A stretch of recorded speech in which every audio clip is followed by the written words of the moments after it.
January 13th, 2022. Northern Green Transportation Authority. Randall, we're not live We're not live. yet. I know all that over again. I love it. You do better. I can beat that one. I can beat that one. Count on you. You're doing it better, Jeff. Yes. Now. So you, the fire prevention, because I want to challenge you guys to a blood drive. A blood drive. We're live. We're live. I'm on. Okay, we'll talk about it. Okay. All right. So I have a call to order the January 13th, 2022 Northern Virginia Transportation Authority business meeting. We are conducting this meeting in person and live streaming it via YouTube. It's also our organizational meeting, the annual organizational meeting, and public comment. We do have one person in the room who's coming in for public comment. And we have people who sent letters in, and the staff is going to read those comments in the time period that we would have allotted had they come in. So welcome everyone, and Happy New Year.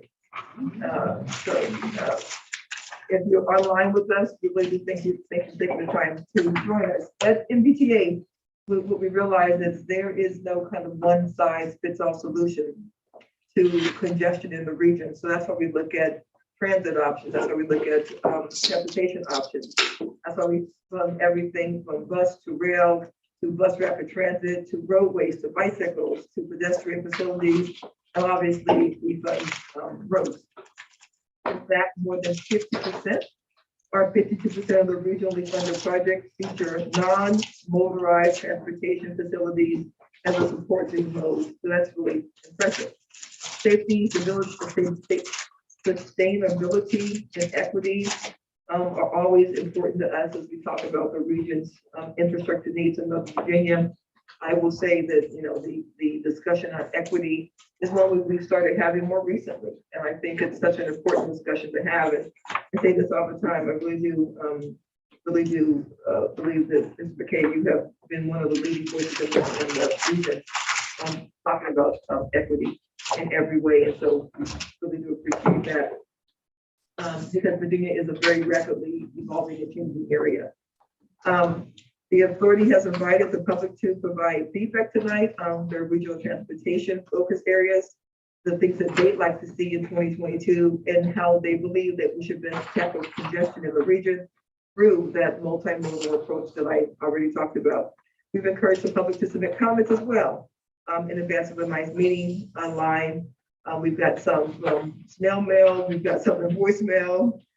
We have some that will be read, and we have people, or at least one person who will be speaking tonight. Any submissions received from the public by January 11th at 5 p.m. will be presenting this evening. I will note that there will be no question and answer discussion after the public comment. So when members of the public comment, there won't be a back and forth, but the public who speaks, anyone should feel very comfortable reaching out to me or any other authority member to ask any other questions. Also, this evening, the authority would take action on our organizational matters. We will vote on chair, vice chair, and the town rep for the calendar year of 2022. Once again, I want to thank everyone who showed up this evening. I will now look to the Communications and Public Affairs Manager, Erica Hawksworth, to go over some housekeeping items and information ahead of public comment. Erica, I will hand the floor to you, and thank you for everything you do all the time. Thank you. So tonight we have one person signed up to provide live comment here this evening, and we'll have an additional 15 comments, whether we'll read them aloud to you, or we have one that was submitted via voicemail. So those who signed up to provide live comment before the authority will go first. When Chair Randall calls your name, please come up to this podium. You'll have 3 minutes to speak. Once the timer goes off, we'll just kindly ask you to conclude your statements, and then you can return to your seat, or you're welcome to continue watching this via YouTube. After the live comment concludes, we'll play the audio comment, and then we'll read aloud the 14 written submissions. So we look forward to all the feedback, and we're happy you could join us this evening. Back to you, Chair Randall. Thank you. Thank you. Sounds like we're untitled business. Back to you, Erica. Back to you, Chair. Do something out in the street or something. I work too much with bragging. Okay, so I think the person in the room with us, if I'm not mistaken, is we have a Douglas Stewart in the room with us? Yes, I think, okay, so hi, how are you? Good. Would you like to come? I'm very well. Would you like to come to the podium? Sure. You have 3 minutes, sir. Okay.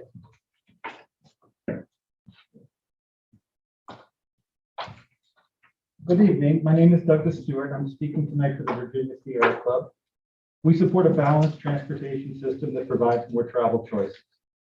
We are dedicated to fighting the causes of climate change, and transportation is the leading contributor to greenhouse gas emissions in Virginia. I'm going to take off my mask and try to be safe. I want to thank MBTA, first of all, for the excellent Nova Gateway portal. You've created a very user-friendly tool that allows anyone to see how MBTA is spending the transportation dollars entrusted to the authority. MBTA also deserves praise for increasing your investments in recent years in transportation projects that reduce greenhouse gas emissions and expand travel choices, such as pedestrian and bicycle connections to transit. My comments concern MBTA's long-range plan update. The current transaction plan contains 350 projects totaling $43 billion. The update should do a better job identifying the most cost-effective solutions to congestion and pollution with finite transportation funds. Often, most effective or cost-effective solutions are smaller scale improvements that provide more travel alternatives to single occupancy vehicles. These are also the most effective ways to reduce pollution and greenhouse gas emissions. A year ago, I spoke to you to ask that the transaction update include a credible model for measuring how different scenarios perform for reducing greenhouse gas emissions. Since then, the MBTA board has had some robust discussions about our transportation investments in relation to climate change pollution. The performance measures for transaction that you've approved do include reduced vehicle emissions as a relatively small weighting. However, the plan does not take into account how different scenarios will reduce or increase vehicle miles traveled, nor does the plan account for induced demand from adding new road capacity. We can't meet our region's climate change goals nor relieve traffic congestion unless we reduce VMTs. Ignoring these factors and measuring scenarios and investment packages will make our region less rather than more resilient and less economically competitive. We ask that MBTA and its member jurisdictions and agencies include an analysis of vehicle miles traveled and ways to reduce VMTs in transactions. Thank you. Thank you. Mr. Stewart, do you mind, if you don't mind, would you tell us where you're from? I'm from Fairfax City. Yes, I'm proudly represented by Mayor Meyer on this board. And I'm very thankful. Thank you. Thank you. And you're not just a member, you're speaking on behalf of the Virginia Sierra Club. That is correct. Okay. Thank you so much. I appreciate it. Thank you. We had 2 other speakers who we thought were going to come in or speak online. Jason Stanford and Stuart Schwartz. My understanding that neither one of them are either in the room nor online. Is that correct? Okay. So then what we're going to do now is we're going to go to the pre-submitted written or voicemail comments. And what we're going to do is, Erica, as you read those comments, as I said, it would be within the 3 minutes that they've been allowed, or play the voicemail, and the voicemail will also be the same 3 minutes. Okay? Sounds great. And all the full written comments are in this for the record. Okay. Keith Jasper will be doing a little tag teaming with me this evening. So we'll be going back and forth a little bit. Okay, Mike, whenever you're ready. So the first written submission is from Ethan Pua, a City of Manassas resident. Construction on Interstate 66 outside the Beltway is getting down to the wire to get the corridor to its final permanent alignment with express lanes and general purpose lanes with auxiliary lanes in between interchanges.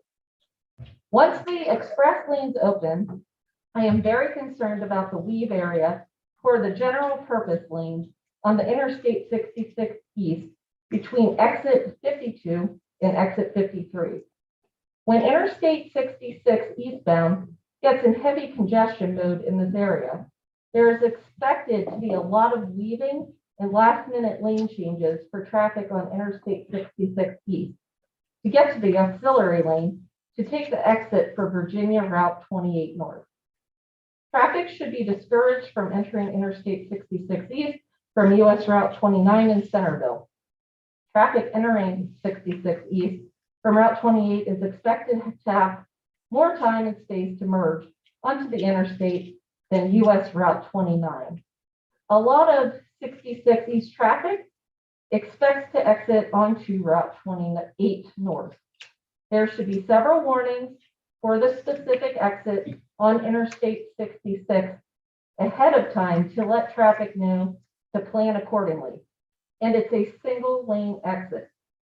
Except for the half-mile stretch of Interstate 66 East between exit 52 and exit 53, I believe the MBTA is finding appropriate construction projects in certain parts of the region to improve the traffic conditions for all users to the best of their ability. End comment. Thank you. Before we start, continue to go, I want to welcome Senator Boysko, who has joined us from Richmond remotely. Everybody wait there. Right. And if my mask okay to have on, can you hear me okay? I can hear just looking at this fine. Okay, Yep. thank you. All right, the next comment is from Bernard H. Burney, Arlington County resident. The Northern Virginia Transportation Authority, NVTA, needs to revise its criteria for ranking bicycle and pedestrian trail projects. The NVTA presently ranks proposed trail projects according to their congestion reduction relative to cost, or CRRC, ratings relative to comparable ratings for projects involving other transportation modes, such as transit and highway. Bicycle pedestrian trail projects have much lower costs than do transit and highway projects. The present rating and ranking procedures therefore favor trail projects, even where their congestion reduction, if any, is minimal. This is especially important because any reduction of congestion on bicycle pedestrian trails rarely, if ever, reduces congestion on area roads and highways. Many users of such trails travel for short distances and therefore would not otherwise use roads and highways for their trips.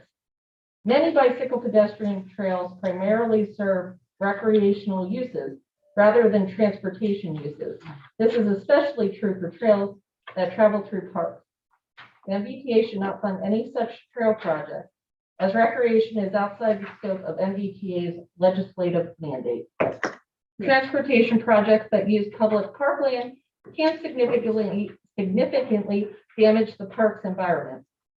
For that reason, 23 U.S. Code Section 138, Preservation of Parkland, states it is declared to be the national policy that special effort should be made to preserve the natural beauty of the countryside and public park and recreation lands, wildlife, and waterfowl refuges and historic sites. 23 U.S. Section 138 further states that the Secretary of Transportation of the United States shall not approve any program or project which requires the use of any publicly owned land from public park, recreation area, or wildlife and waterfowl refuge of national, state, or local significance as determined by federal, state, or local officials having jurisdiction thereof, or any land from an historic site of national, state, or local significance, as so determined by such officials, unless 1, there is no feasible and prudent alternative to the use of such land, and 2, such program includes all possible planning to minimize harm to such park, recreational area, wildlife, and waterfowl refuge, or historic site resulting from such use. And I will note, we did email these comments out to you as well. So if the timer goes off, you still have it. So now we get with the British accent. No accent.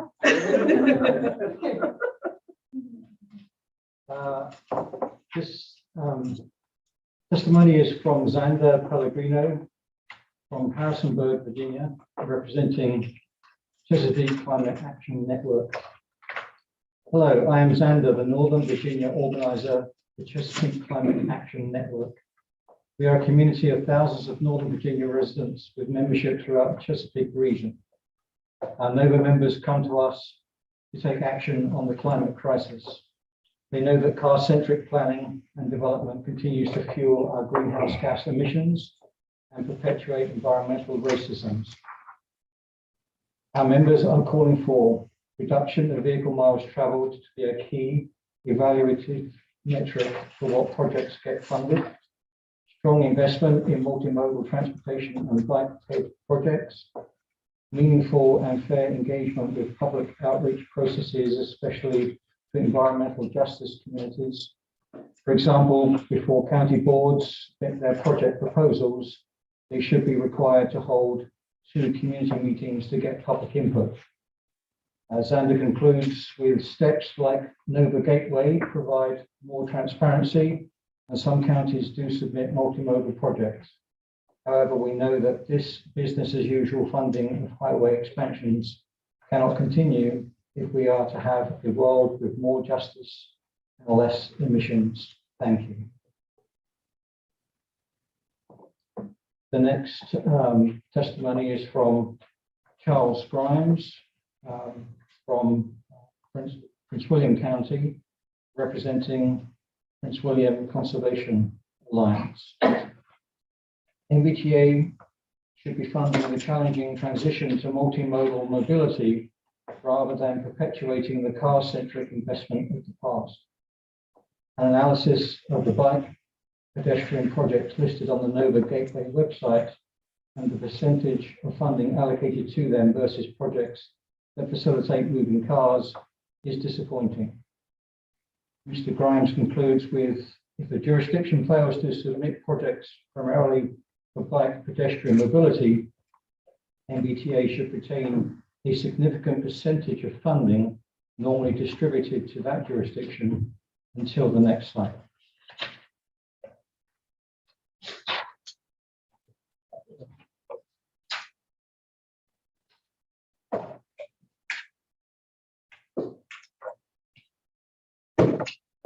Next, we have Audrey Clement, Arlington County resident.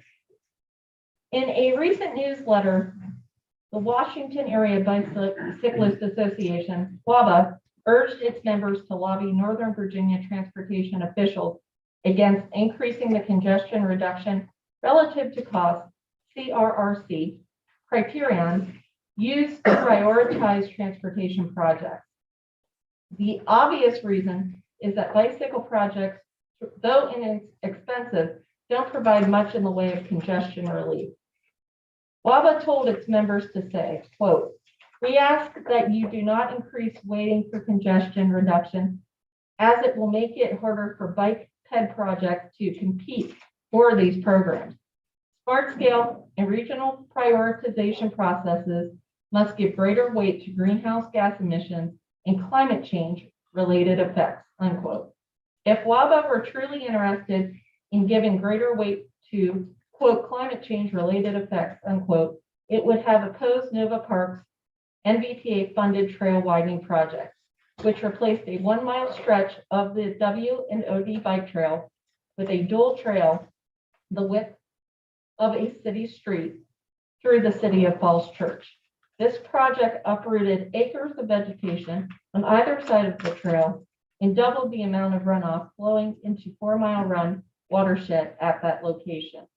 Pavement induces runoff, and runoff induces flooding, which is not good for the Chesapeake Bay watershed.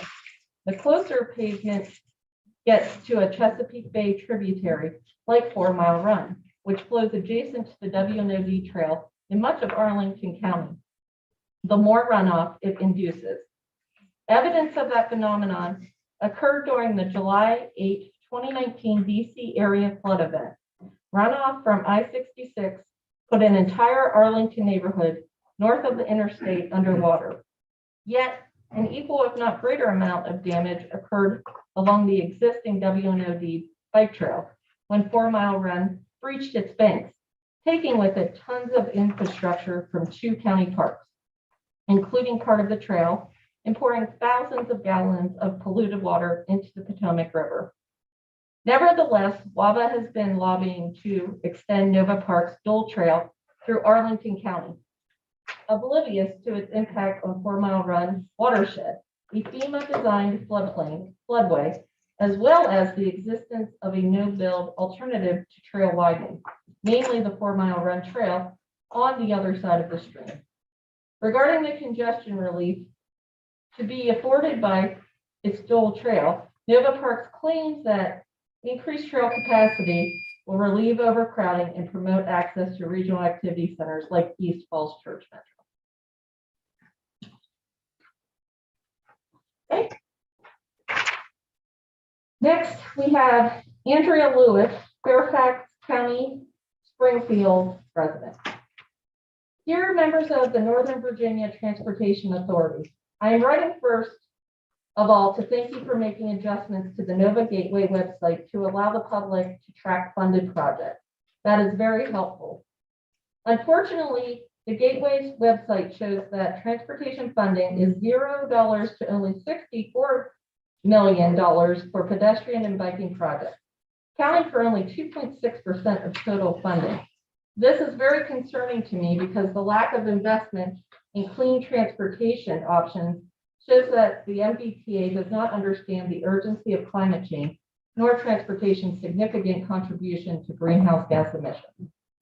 I would hope that the Northern Virginia Transportation Authority would lead by example by significantly funding more pedestrian and biking paths along the electric solar transportation, like buses and shuttles, to help people travel from all kinds of locations, from parks to work, and from wealthy to low-income communities across Northern Virginia. To ensure that Fairfax County is working quickly to reduce greenhouse gas emissions, the MBTA will also need to develop methods and metrics to track emissions and equity in transportation services.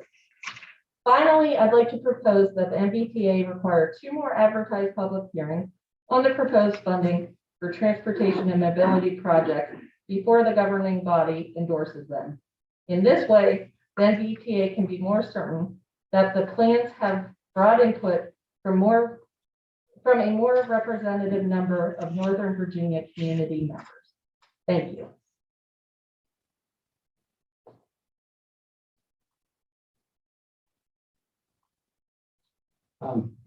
Before I read this next comment, I'd just like to say that 6 comments coming up are related to a project funding application from Prince William County for the current 6-year program. The project is Van Buren Road North extension between Route 234 and Carbon Drive.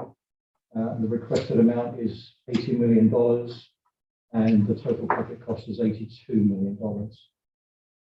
This next testimony is from Tom Michaelman from Dumfries, representing the Four Seasons over 55 community. Four Seasons has existed for almost 20 years. We have had no disturbing incidents with our residents in our history. The only way cars can enter or leave our community is through driving in and out of our front gate where they are photographed. Our community is surrounded by woods and our homes cannot be accessed by cars. If the county allows the proposed Van Buren roads to be built, cars with criminals will be able to use the new roads to park next to our homes and walk in and commit mayhem. There is no fence. Mr. Michaelman concludes we have 200 single and mostly widowed women living here. Why would you put them at risk just to build a road which isn't needed for over $80 million? What if any of these women are your mother? Would you do it then? The next testimony is from Myrna Levinstein, also from Dumfries. Please do not proceed with the Van Buren Road project. Extending the road would literally devastate residential communities in its path.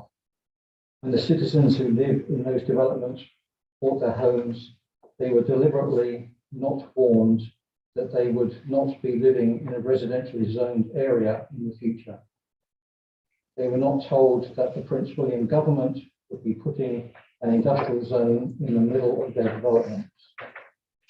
It's my understanding that this project could attract trucks that want to bypass the waste station on the interstate.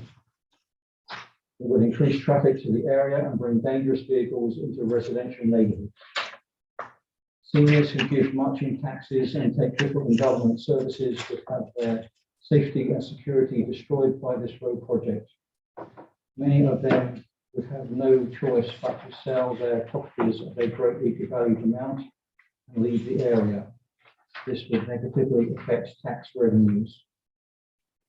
Families with children will have no choice but to sell to remove their children from an environment that will no longer be safe.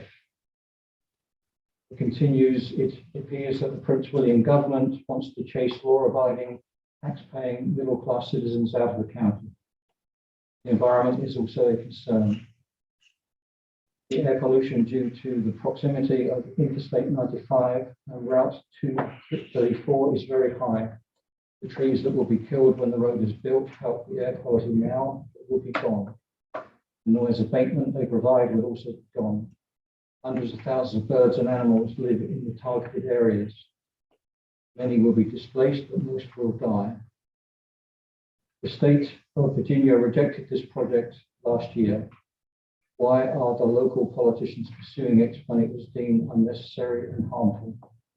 Why would they continue to push this ridiculously expensive proposition that will harm thousands of their tax-paying citizens while benefiting a few individuals? The finishes by saying, I would suggest a corruption inquiry is in order. Sincerely, Mona Livingston. The next testimony is from William Yarborough of Dumfries. Van Buren extension is not wanted by several communities representing well over 1,000 people. I live in Four Seasons, but also other communities are Cardinal Grove and Copper Mill estates.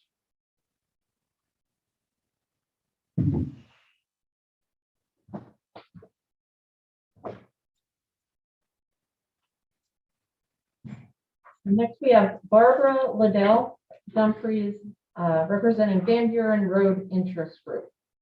Please do not provide the $80 million requested by Prince William County for building the Van Buren Road VBR extension. I am submitting this comment as the leader of the Van Buren Road Interest Group. Our members live in communities that would be affected negatively by the Van Buren Road extension. All of the communities that would be affected were planned and built after the county planned the VBR, yet they allowed these communities to be built. The road, a 4-lane divided road with large walking, biking, and hiking spaces, would cut through the middle of a community with many children, run adjacent to a 55+ community, and directly affect access to a third community. It would destroy 50 to 60 feet old growth trees and devastate wildlife. This road is planned to run parallel and adjacent to Interstate 95, creating a very noisy environment. The county transportation office has told us that they would expect semis to use the road along other trucks and passenger vehicles. Powell Creek and Dewey Creek would have to be crossed. We understand that $50 million bridge would be required to cross Powell Creek. We have seen no cost analysis for crossing the smaller Dewey Creek. All of our communities are concerned about safety and increased traffic. Do not fund this unneeded, poorly planned road. Now, our colleague, Harun Rashid, is going to help us as well.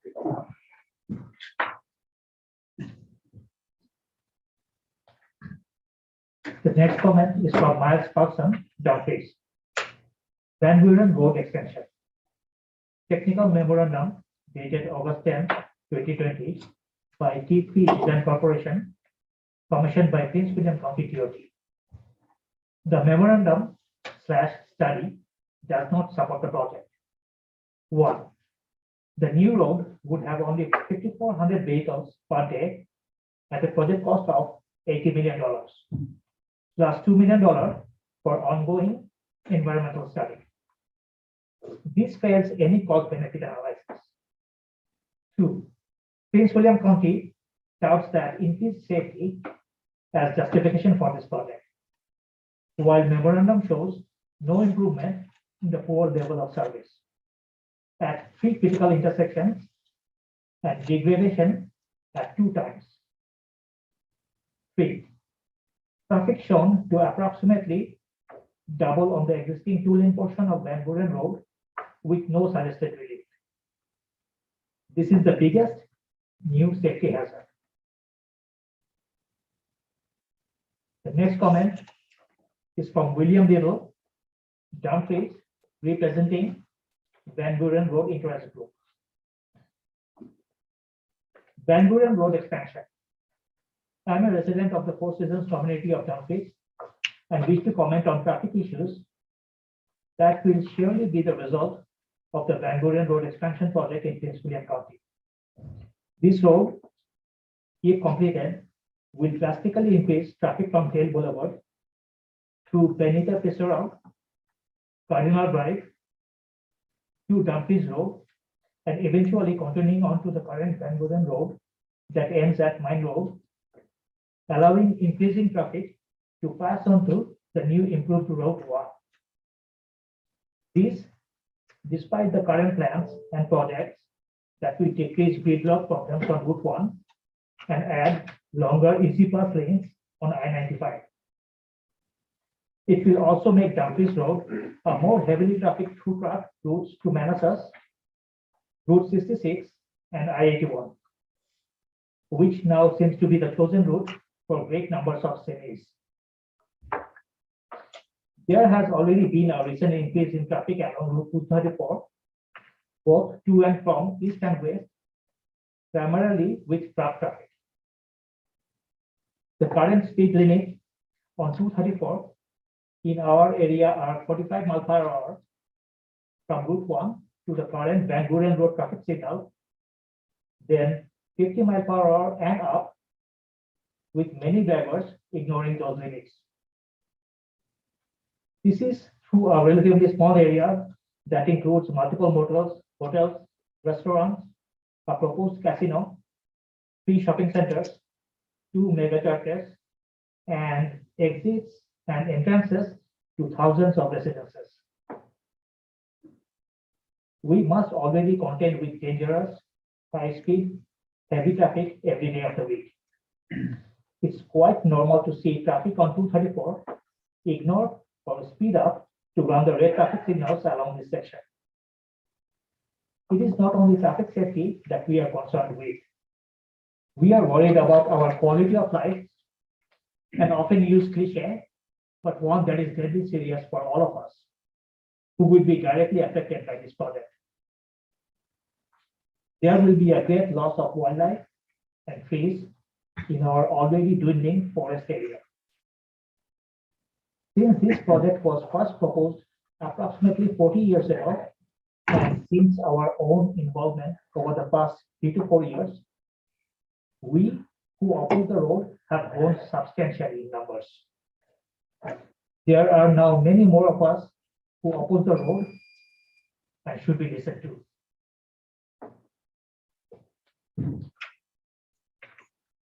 The next comment is from Connie Erickson, Arlington County, representing the Audubon Society of Northern Virginia. I provide this testimony on behalf of the more than 5,000 members of Audubon Society of Northern Virginia. I'm providing comments on the process all transportation agencies and planners should engage in when proposing or evaluating bike transportation projects. Audubon Society urges you to require applicants for freight funding to conduct biological inventories of existing natural resources that could be affected by planned trails, and to conduct rigorous environmental analysis of all plans. Land use decisions like trails should start with an understanding of what natural resources are present and then evaluate the plan's impacts. In many cases, trails fragment forests and other important habitats, create impervious surfaces, increase noise and light pollution, and encourage the entry of harmful invasive plants. There are reasonable alternatives to most proposals that would harm natural habitat. Many Audubon members are avid cyclists, and we recognize the importance of reducing greenhouse gas emissions by providing transportation alternatives. Those reductions do not, however, justify destruction of natural habitat that also fights the climate change, such as mature native trees and other vegetation, which act as carbon sinks and provide natural cooling. Several proposals we are concerned about illustrate our point. Bicycle projects should be funded by the Transportation Authority only if they provide a substantial transportation benefit without harming natural resources.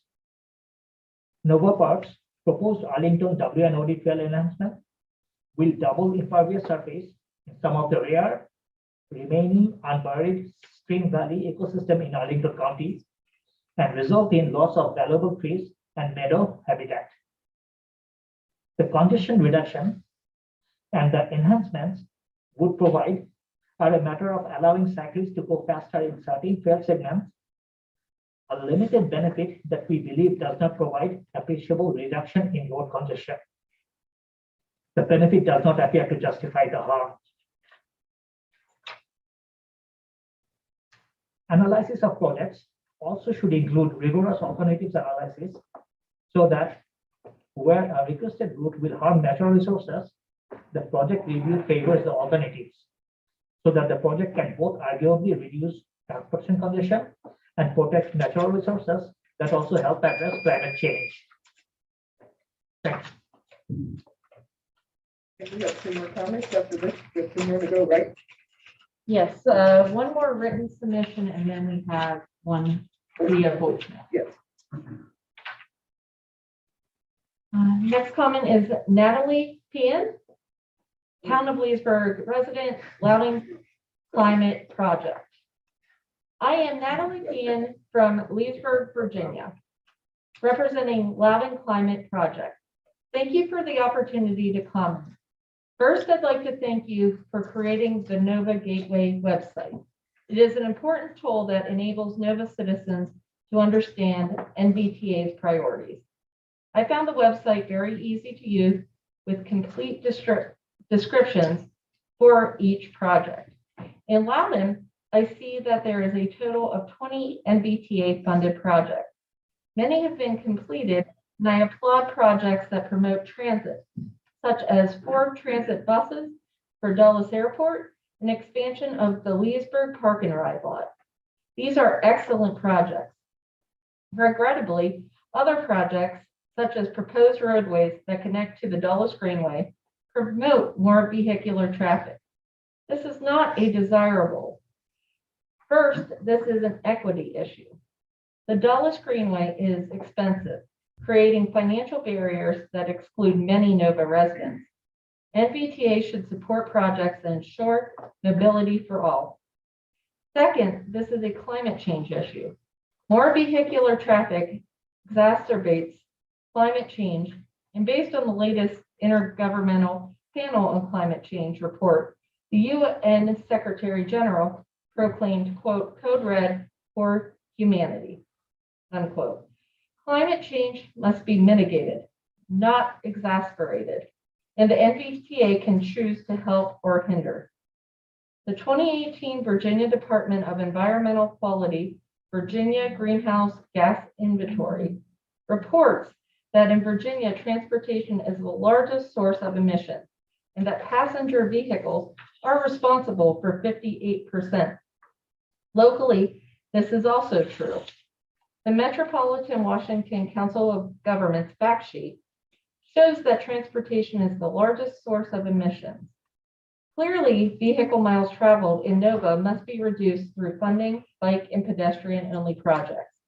Yet the NVTA has not funded any bike-only projects. Funding for 2 pedestrians only and 8 bike pedestrian projects totaled $63.9 million, which is 9.4% of the number of the 106 funded projects and only 2.6% of the total funding. MBTA funding criteria must be updated to reflect current conditions and challenges. It must include equity and climate change criteria. To ensure that these criteria are adopted and enforced, the MBTA should require 2 advertised public hearings on a locality's funding request before MBTA grants funding. Thank you. Okay, You're now we have welcome. one we're gonna do via voicemail.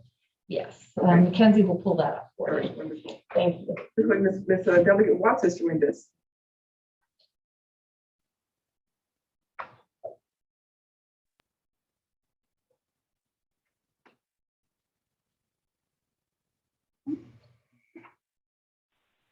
Hi, my name is Alyssa Marlowe, and I am in Arlington, Virginia. I've never commented on anything like this before, so I hope this is the correct forum to discuss this. I'm mostly concerned about traffic congestion, and I'm in 22202, which is Arlington Ridge, not too far from Pentagon City. As I'm sure folks know, there's a lot of new development with Amazon coming, and our county board has suggested a lot more in that area. But they're just diverting a lot of traffic, it seems to me, from Columbia Pike off of 395 onto the Arlington Ridge Road exit. I've lived there many years, and it just keeps getting worse and worse and worse and worse. And it's unsafe for people crossing the streets, children, dogs, all that kind of stuff. And now they're talking about adding and increasing and tripling the density without a transportation study being conducted. I guess they're waiting on that. So I'm very concerned about that. Again, don't know that this is the exact place to comment, but it's very unsafe and going to get even more unsafe. So thank you for accepting my comments. Again, it's the 395 Arlington Ridge Road exit in Arlington, Virginia. Well, Erica, That concludes our comments. okay. Thank you. Well, thank you, Erica. And I want to actually thank everyone who came out to comment or who sent me in, who sent us a voicemail, however you commented to us. We really do appreciate that. So thank you very much. We will review those comments. We do have those comments in writing, and we will continue to review those. If you did not comment this evening, that's fine. You can still feel free to engage with us in a variety of ways. You can do it on social media. We have an emails, we have a newsletter. So if you want to keep talking to us, we want to hear what you have to say. If you want to learn more about NOVA's 106 regionally funded transportation projects across the Northern Virginia area, that totals about $2.5 billion. You can check out the NOVA Gateway at NOVA, so it's the NVTA's NOVA Gateway, so it's at novagateway.org. That tool will provide you real-time regionally funded transportation projects, the updates, the status, the motor breakouts, project locations, and all of those kind of things. And so it's easy to look at, just click it and you can find out what you're looking for. You can also visit the novaauthority.org website, funded projects page, to learn more about the 30% local funds, which are distributed to the Northern Virginia localities. And they can use those funds in any way they like. Transportation needs ranging from technology, transportation to transit, service to bike paths, to pedestrian paths, sidewalks, road projects, however they want to use those 30% funds, localities can do that. So with that, we're going to go on to our meeting, and the first thing we're going to do is do a roll call. I will be happy to do that roll call, unless you guys want to do it. I can do it for you. Okay, we'll do that roll call. Chair Randall, Yes. Councilmember Snyder. Yes. Chairman McKay, Present. Chair Wheeler, Here. Board Chair Christoph, Here. Mayor Wilson. Here. Mayor Davis Younger. Mayor Rochelle. Here. Mayor Meyer. Here. Senator Boysko. Here. Delegate Watts. Here. Delegate Rome. All the way up from Richmond here. Mrs. Hines. Here. Mr. Cole. Here. Mayor Wood. This one couldn't be here. Mr. Lynch. Here. And Mr. Horsley. Here. Chair Randall, you have a quorum. Thank you so much. Next thing we're gonna do is, if, for those of us who were here on December 9th, if you've taken a look at your meeting minutes, for the December 9th meeting, may I have a motion to approve? So, Second. motion to approve has been made by Mr. Snyder, seconded by Delegate Rome. Discussion on that motion. Seeing none, all in favor say aye. Aye. Aye. Any opposed? That motion will pass unanimously. We're now going to have a presentation of the annual report. It's been passed out to everyone, and if you ever want extras, you can always get that. I know the first thing everyone does is turn to the picture of all of us.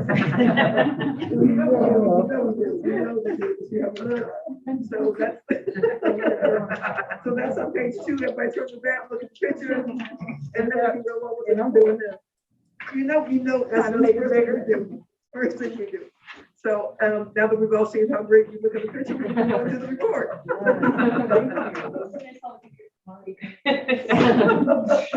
So thank you, Chair Randall, and Eric and I will go over this annual report briefly. I do want to reiterate, please take copies. They are here for you to distribute, so please take copies. What I will note and what we will start with, you are required by law to have an annual report every year. This is in your enabling legislation, SB 576. This is different from the annual report that we give and present in November. This one is a full year annual report. So, and we do it, and it's really to talk about some of the accomplishments that we've made for the previous year. This year, I really want to start with the map. We put the map in the front for several reasons. And I will note, we didn't mention her in the annual report, but I will talk about Ellen Posner, because every year when we would do the annual report, Ellen would go immediately to the map, look at the map, and start just like a kid on Christmas Day. And I would ask her, Ellen, why are you so giddy? Oh, I love the map. I can just send you with this projects everywhere, all types of projects. And it really is a testament to the authority, number one, being multimodal. But what we want to highlight on this map is, of course, you have 106 multimodal projects. Now, we can't physically show all 106 projects on the map. We've gotten to a point where we do biannual updates of your 6-year program. So that puts us in the position of having to pull some of the highlights from the map. So one thing I do want to note is the projects funded and the modal breakout. We hear testimony that, oh, you're funding roads, and we are. I won't say we're not, but we're funding transit. We're funding trails. We're funding BRT. The point is we're truly, truly multimodal.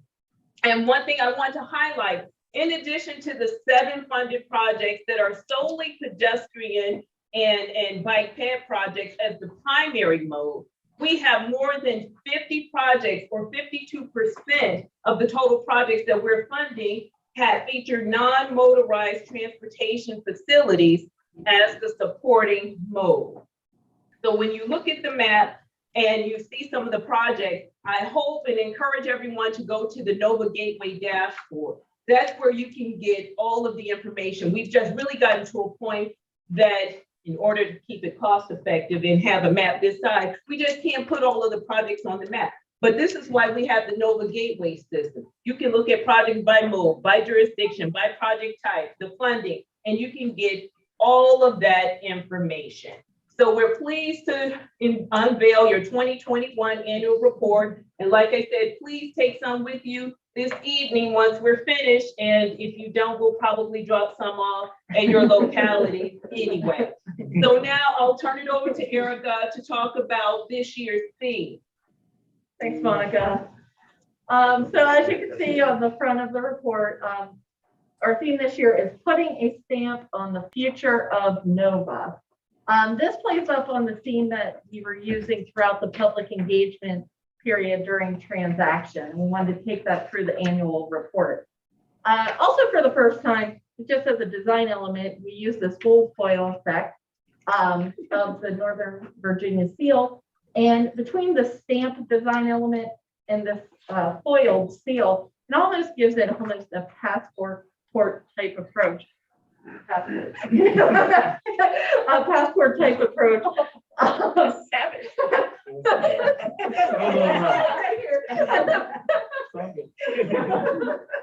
Welcome back. But it almost has that passport effect where you're traveling throughout the so when you open up the report, you do have the map Monica just talked about, and we do display that nodal link right on the front, which I think will be great for people to see. And then the intro to the report. Next page, please, Mackenzie. Chair Randall already pointed out your lovely authority photo. In this spread, we are just showing all about the authority, the structure, who all is on the board, but also I want to point out the infographic that's on the right page. That was unveiled during the transaction update, and that ties in all the planning, programming, and funding, how everything works together along with public engagement. So it's a great visual way to tell that story. I think we should just pause here and note Dave Schneider is cheesing so hard. And I will note the picture was not airbrushed. You all look great. He is happy to be in this picture. It's a great picture of you. I love that. Love it. So that's the about the authority section. Now I'll pass it to Monica. So we do have the letter from Chair Randall, and some key points in her letter is regarding our update to the long-range transportation plan, the 6-year program update, which we are currently undertaking. It sounded like a great idea at the time when we decided to update transaction and the 6-year program at the same time. On paper, oh yeah, that's a great idea. Logistically, it is a resource constraint, but we will get it done. Also, Chair Randall in her letter is thanking the citizens and the residents who participated in phase 1 of the transaction survey. You'll see a little more of that in the annual report. And then last, but definitely not least, the importance of restoring the authority's revenue.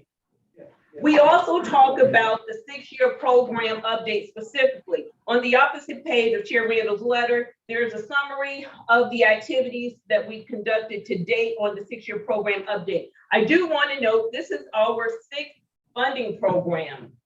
And it's kind of hard to believe, but it's our 6th funding program. 26 eligible projects were submitted, totaling more than $1.2 billion. Now, you've heard me say this before, but I'll say it again. We don't have $1.2 billion. So that's the one thing I know. We are working on the revenue estimates now, and we will work through committee to look at how much we think we'll have available to populate the 6-year program. So Erica's going to talk briefly about some of the transaction public engagement activities because you've seen a lot of this previously. Yes. So yeah, just basically on this spread, we're just giving an at-a-glance approach to all the activity that happened in 2021 around the transaction update. And we wanted to do that a lot by the numbers on the left-hand page. You can see that.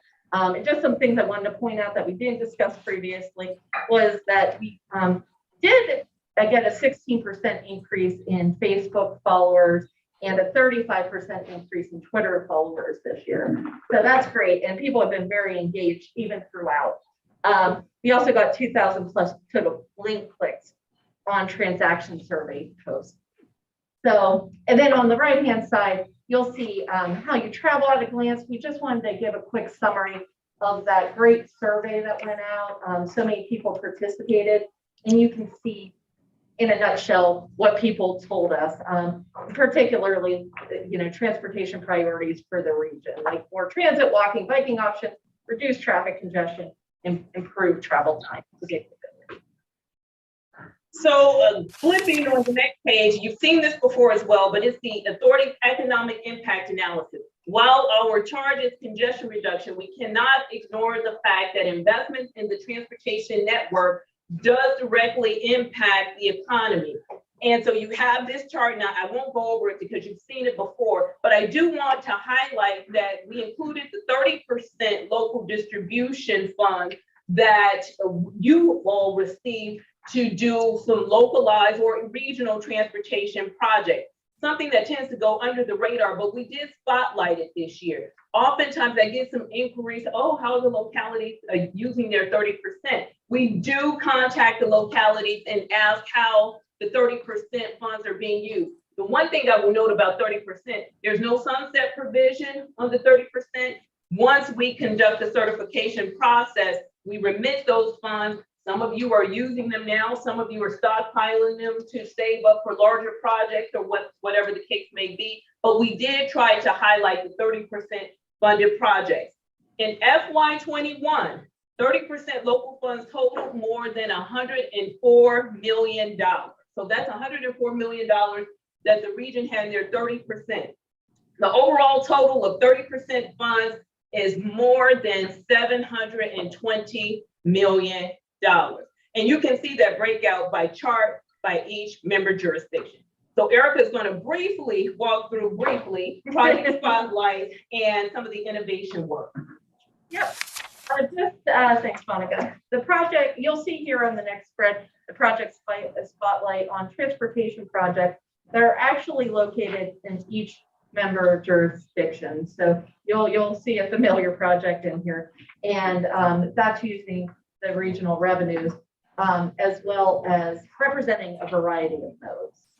Next page. So on this page, to the left, we wanted to highlight our work in innovation in transportation, and that does include the new transportation technology strategic plan unveiled this year. We also wanted to highlight some of the ways we're shaping planning and policy discussions around the region. That includes participation in infrastructure bill roundtable discussions with U.S. Senators Mark Warner and Tim Kaine. Next page, please. This is our project milestone spread, and I'm just going to walk through each one just for a moment because this really does show how taxpayer dollars are hard at work. We had 8 milestone celebrations this year. It began in the city of Alexandria with the completion of 3 intelligent transportation systems projects. And we did a ribbon cutting with the city and a dash bus, which actually drove through the ribbon, as you can see. Yes. Yes. You can see how we spread them out away from the and then in the spring, we celebrated the Route 28 widening in the city of Manassas. That was our first groundbreaking with the city, so that was fun. And then town of Hillsborough in Loudoun County, we celebrated the reopening of the enhanced Route 9. Yeah, they have this great drone shot here. Then in June, we celebrated with the town of Leesburg, Loudoun County, and VDOT the Battlefield Parkway, or Route 7 at Battlefield Parkway interchange.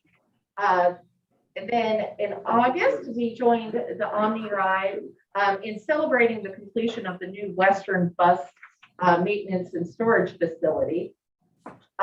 In the fall, we joined Fairfax County and VDOT in celebrating the groundbreaking on Route 28 widening. That was from Prince William County line to Route 29. That's a corridor of statewide significance. As you can see in the photo, we had a great authority member turnout on that one. We had Chair Randall, Chairman McKay, Chair Wheeler, Delegate Rome, Senator Boysko, and John Lynch. So well represented. Yes. In the fall, we joined the City of Falls Church in Nova Park in celebrating the unveiling of WNOD Trail in the city. And we actually incorporated some bicyclists of the community to ride through the ribbons and give that unveiling. Yeah, and then lastly, we joined Loudoun County and VDOT in celebrating the start of construction on North Star Boulevard. So that is all the celebrations we did this year. And we look forward to many more to come. On this page, despite the COVID pandemic, we were invited to speak at more than 25 in-person virtual or hybrid events. And some of those events included the annual Nova Chambers State of Transportation, the Northern Virginia Transportation Alliance's What You Need to Know About Transportation, Virginia Transit Association's annual conference, American Planning Association National Webinar. So, and much more. So a lot of great stuff this year. And I will, So lastly, as we wrap up, looking ahead, here we are in 2022. We have several milestones that we hope to accomplish in 2022. The update of your FY 22 to 27 6-year program, the transaction update. We will continue to work with DRPT and VDOT on developing the regional multimodal mobility program. Try to say that twice. We're going to host the 7th annual NOVA Transportation Roundtable and start implementing and updating the Transportation Technology Strategic Plan. What I will say is thank you to all of you, your staff, the other elected officials that we work with, member localities, agencies, because it really does take a region to implement and execute. And I really want to take time to acknowledge the citizens who come out, give us comment, whether they're good or bad. Everyone isn't going to think you're doing a great job. There's always room for improvement, but just thank everyone for providing their input. It's always a good marker for us to know where we should spend a little more time. And as we close, I do want to acknowledge Helen Corvo. Helen Corvo retired last year. She was the district administrator, the first female Northern Virginia district administrator. She was really instrumental in helping us do a lot of these initiatives. So we did want to thank Helen. And lastly, on the back cover, how everyone can get in. Again, if you have any questions, let us know. Please take copies. Don't make me come out and drop copies off at your office. So thank you. Wonderful. It looks really good. Thank you guys for everything. It was fantastic. I already told you I wanted to take, I'm not kidding. I need to take 10 with me tonight. please. Not kidding at all. Thank you. All right, so the next action item is appointment of chair and vice chair. However, in addition to that, we may want to actually also have just a quick discussion about our standing committees. There are some people who need reappointment. I'll just run them through to make sure everybody wants to remain on the committee that they are on, or if anyone else wants to be on the committee, we can do that right now too, because thank you. There's no reason not to. I have to do that right now. But first, let's do the appointments for chair and vice chair. And to do that, I will go to the nominating committee, or to Mayor Wilson, Mayor Russo, the nominating committee chairs. I will hand the floor to you all. Madam Chair, Mayor Wilson and I are happy to recommend the appointment of Philip Randall for chair and David Snyder for vice chair.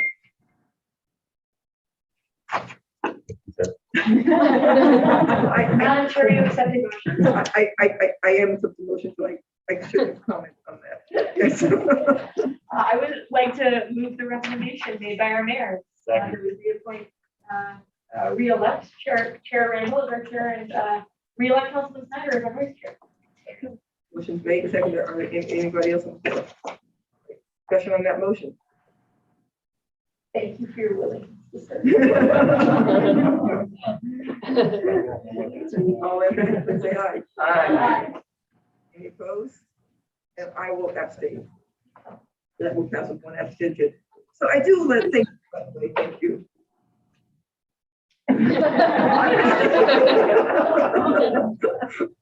I do want to just really go through the committees to make sure that, people who might want to be appointed get reappointed. Let me also ask the council, right back there. So last year, last spring, the General Assembly made a decision that you didn't have to be on MBTA to be on MBTA, that you could be an elected official. And they appointed somebody to the authority to the authority board that wasn't on there. Two things. One, is that still in effect? And two, is it ever possible to appoint someone to the standing committee who may not be appointed to MBTA? First question on people. Okay, but that has to be done by the governor. Or the speaker. Okay. So that's still in effect. So then the second question is, if there is an assembly member who is not being reappointed to MBTA by the speaker, can they still be appointed to a subcommittee? The subcommittees are of the NDPA. There are two required by statute, TAC and the other. Those are specifically who's there in the bylaws and everybody in their town. Then for your GPC and your other committees, those are members of the NDPA, so the committees are members of the you can adopt your bylaws, whether those are committees that you set up. Right now, they're members of the NDPA. For our bylaw. Right. Yes, sir. Okay. You want to do people who aren't on the MBTA be on your. That's the bylaw change. Chair, I would just point out that all of our committee meetings are public meetings. And that it is really up to the chairman of the committee as to how they treat members. Yes, but that doesn't mean that every member of the committee, if they're not members of the committee, would have no vote. Well, any authority member who has no vote either. I would just keep that out.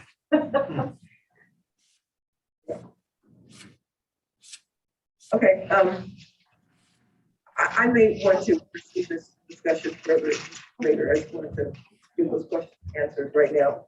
But let me go through the committees at this time. The Finance Committee is Mayor Rischel. She is the mayor. You are the mayor. You're also the chair of Finance. You do not need to be reappointed at this time. Chair McKay does not need to be reappointed to Finance. Myself, I do need to be reappointed. If somebody else is interested in Finance, let me know. Board Member Crystal does need to be reappointed, and Delegate Watts, who does not need to be reappointed. That's who are there right now. So Ms. Crystal and I would think about whether we want to be reappointed or prefer not being reappointed. The GPC committee is myself. I am the current chair of GPC. I very much want to stay on GPC. Board Member Crystal, who needs to be reappointed. Chair Wheeler needs to be reappointed. Board Member Crystal, Chair Crystal, I apologize. Mayor Davis Younger, who does not need to be reappointed, and Chairman McKay, who does not need to be reappointed. And the PPC committee is Mayor Wilson, who does need to be reappointed since he's back from Spain. Councilmember Schneider does not need to be reappointed. Exactly. Mayor Meyer needs to be reappointed. Mayor Rischel, who does, and Chair Wheeler. So those are the committees right now as I see them. These are my appointments to make. And so how about this? If there are people who are interested in being on a committee, shoot me an email. Somebody who's interested in not being on the committee, if you're on right now, shoot me an email. Let me know what your thoughts are, because those committee appointments fall to the chair.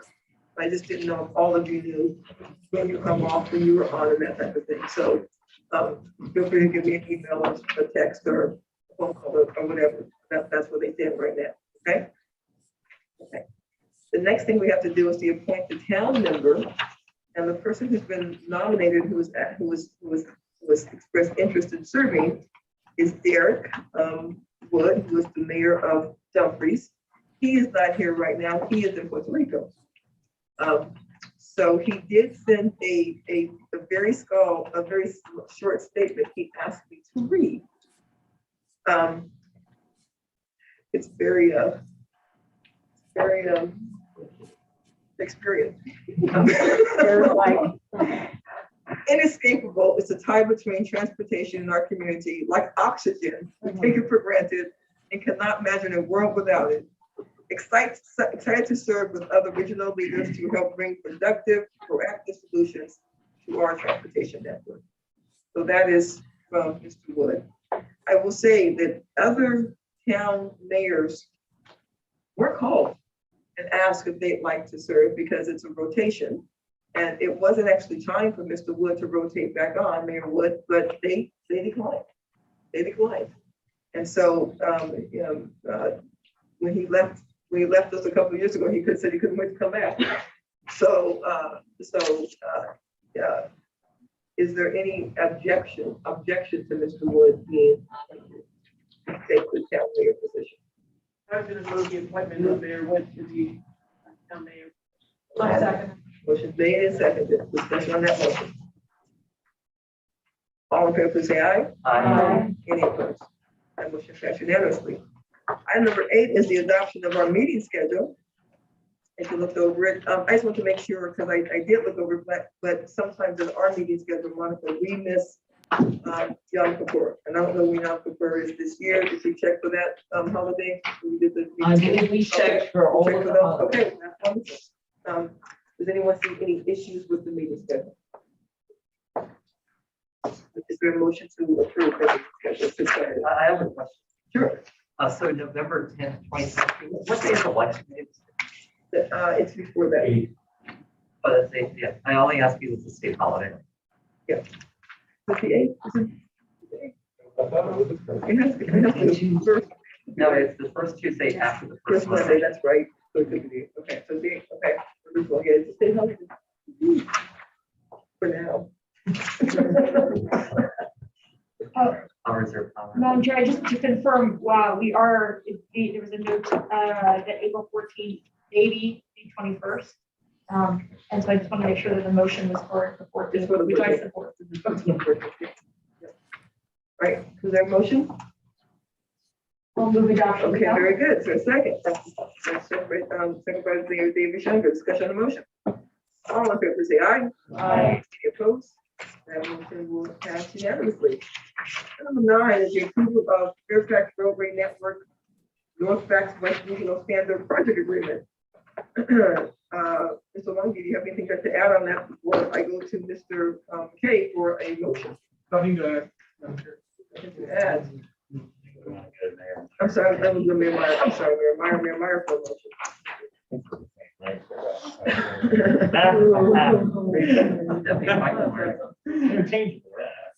Mr. Meyer, that's not you. So I can make a motion, sir. I'm sorry. So I can make a motion on item number 9.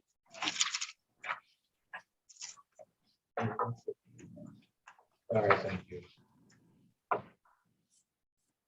I move that the approval of the proposed standard project agreement 2020-049 to City of Fairfax Roadway Network North Fax West in accordance with the MDTA's approved project description sketch sheet as amended to the standard project agreement and authorize the CEO sign on behalf of the authority. Is made by Mr. Meyer, second by Mr. McKay. Discussion on the motion. Thank you. All in favor, please say aye. Aye. Any opposed? That motion passed unanimously. The next motion will be made by Mayor Snyder. It is the approval of the reallocation of regional service transportation program, RSTP funds for Broad Street Automobile Project, City of Falls Church. Mr. Snyder, Ms. Beckman, is there anything to add to that before a motion comes? No, ma'am. All right, Mr. Snyder, would you like to make a motion? Thank you very much, Madam Chair. I'd like to move approval of the reallocation of regional station program funds for the Broad Street multimodal project for the city.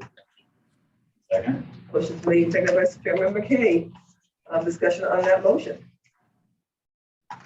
Seeing none, all in favor, please say aye. Aye. Any opposed? That motion will pass unanimously. We're going to go to, thank you, the information items, and it's, I'm assuming that Ms. Maynard is still on the line with us? Tracy? Yes, Madam Chair, I'm here. Either are. We had a very robust discussion in personnel and governance and personnel committee around some of the changes and bills that are being presented in the General Assembly. Two in particular, we want to keep an eye on and maybe even think of going on tonight, to be quite honest, with full authority. So Ms. Boehner, you know what, I will give it to you to go over, especially those two bills, House Bill 704 and Senate Bill 251. Thank you, Madam Chair. We'll start with House Bill 704, which was introduced by Delegate King on behalf of the town of Vienna. The town of Vienna often has asked him to put in a bill that would specify sidewalks as an available use of NVTA 30% and 70% funding, which it already is. I had a good meeting with the delegate this afternoon, along with Noel Dominguez from Fairfax County, going over again how the town has the ability to use its 30% and also to apply for using the 70%. As we were having a discussion and the GPC, Ms. Bachman mentioned that they've sat down with staff at Vienna to work through them on how to apply for the money.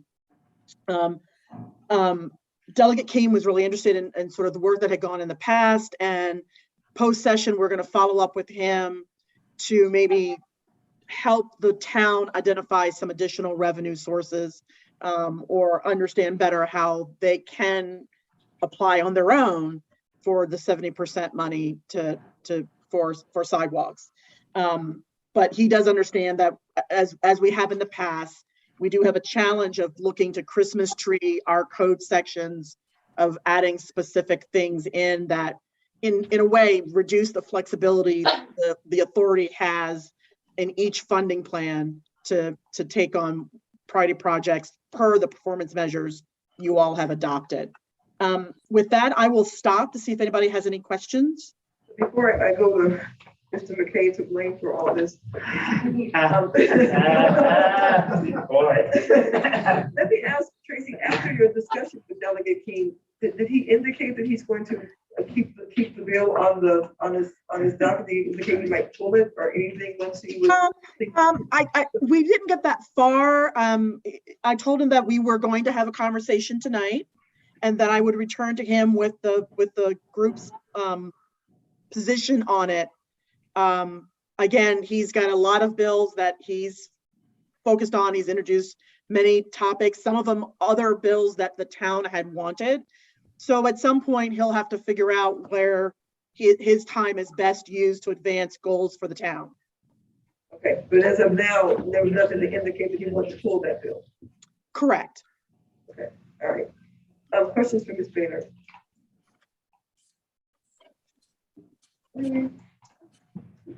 Well, I have a question for my colleague. Mr. McKay, in Loudon, when when one of the towns needs sidewalks or something, of course, they get the 30% money that goes through the county, it goes through the county to the towns, and that happens with Vienna also. But in Loudon, the supervisor who covers that town is also often the one that works with them, that talks with them, that helps them get on the docket. In Loudon, they're called BMI, board member initiative, to bring it to the board and get that done. I don't know, who in Vienna requested this, but I'm wondering, do you think that your supervisor who covers Vienna is working with Mr. King, or working with somebody to tell him really how this works? I cannot presume that. Okay. So, authority members, do we want to take a vote on this? Madam Chair, yes, I would prefer to abstain on it. And just because, like, my personal preference would be to abstain, just because as bills like this go through the legislative process, we have to interview versus ways that if they do end up on the House floor, can very often change. Yeah. And so just to not step on toes right now. And we don't have to. I'm asking the question. I'm not saying we should or should not. I'm saying it is very early. It's day 2. We have no idea what's gonna happen, It's a and long I, day. and I imagine it could change and make it drop, and we don't really want to step on toes, and Martine is a friend of all of ours, and so I was just putting out there for the question, I wasn't promoting anything. Madam Chair, would it be appropriate to construct a letter of concern expressing all the various reasons the MBTA might have concerns about this bill? Well, I won't say it would be inappropriate. I think Ms. Baynard did that verbally with them. Did you have the discussion with them? And it sounds like, you know, he received information that he may not have had before, and that those conversations will continue. So, Ms. Baynard, what do you think? Because I actually think we can give this more time, see what happens, if it even makes it out of committee, if he drops it, but Ms. Baynard, I'll ask you if you have an opinion on that. I would like to just continue talking with Delegate Keem and see where we are. I will, at some point, just for the record, we'll put something in writing for him so that he has it, for no other reason, to allow him maybe to have some additional information to share with the town. Okay, all right.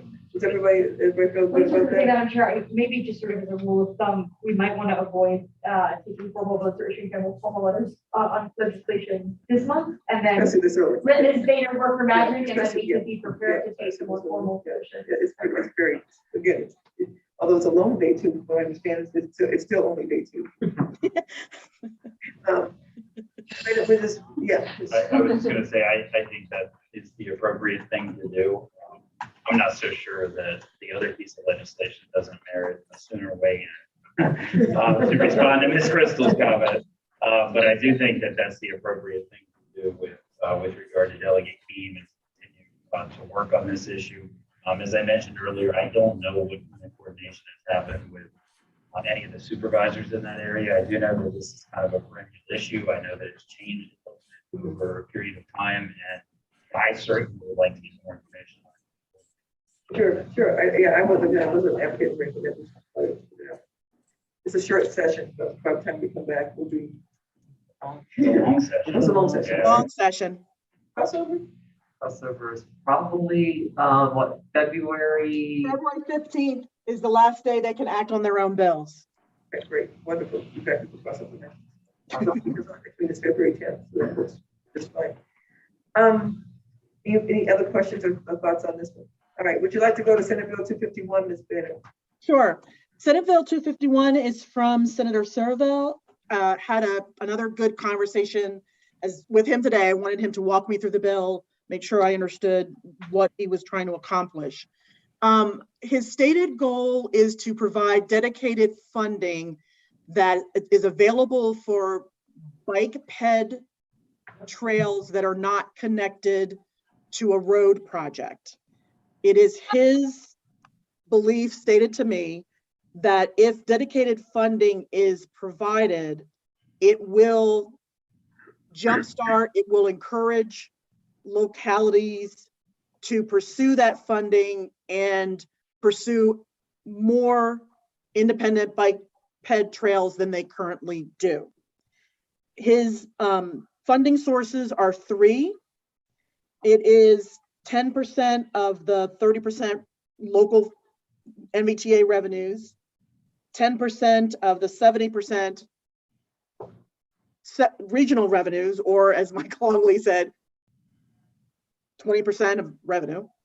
And those would be used by NVTA to advance independent ped bike projects. Localities would submit applications and would go through a process to allocate those funds.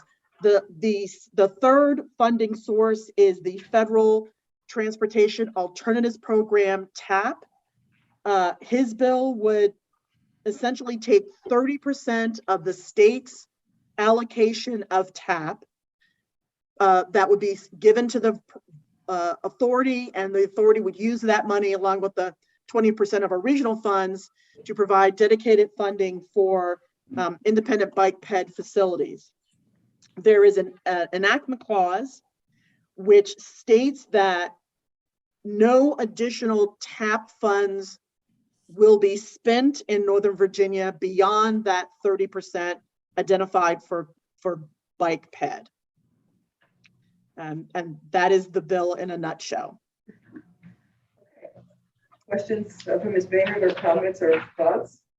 All right, thank you, Madam Chair. So I have a bill that goes in a different direction I've mentioned before here, but now we've actually got text to it that does not have any implications for the MBTA, which is different from what Senator Sherville is proposing in this regard.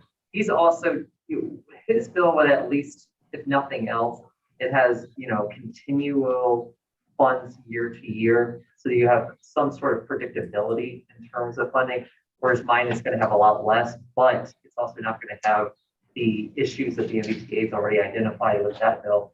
Mine creates what would be called the Transportation Safety Fund. So just to review basically what it does is it would take 10% of surplus funds beyond the money that is constitutionally obligated for certain other requirements whenever we have a surplus. So the reserve fund, for example, there are two different reserve funds.